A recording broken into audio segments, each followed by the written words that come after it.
صدح نبى النبي عيسى عليه السلام سيدي ولا السعودين أي يمادين مل بنانك وذهب كيالو دايماً مركز النبي عيسى كويد وحن ودايماً والذهب والجوهرات مركز سيد هذا النقاط مركز النبي إلى هاي صدري هي أدوية مل موضة مرتبو كيدي مركز ده أنا كقاعدنا هنا ده هذا القاعدة ثاني راعي مسان واديك هذين وقاعد بودي ديني أدوية اسم الرعد أبو كيدي والنبي الزاهد والنبي عيسى عليه السلام صدح دين ويكهرين بلد النبي أي ينظر ذاك مركز الذهب كي قاتان وإلا السعودان وإلا اللقيين مقالة مركز ودوا هذين بين هذين حضان مالين قال له ولا نقدعي هبين هم كبقنو لكن وقاجونينا ويتشدين وعيد هذا الله بالذهب قاسي إلى للسوق منا مقالة انتو تقو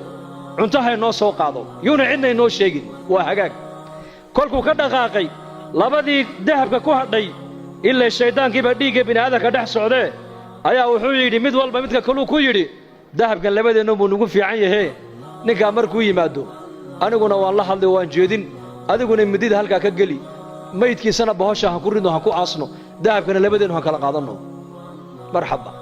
kiina uu sii socdaa shaydaanka isagana dhiiggiisa ku dhex jiro wuxuu ku yidhi dahabkan adigoo buu kugu fiican yahe cuntada intaada soo cun ayakana u soo sumee markay dhintaana dahabka iska qaado maxaa ka dhacay kula tahay meeshaas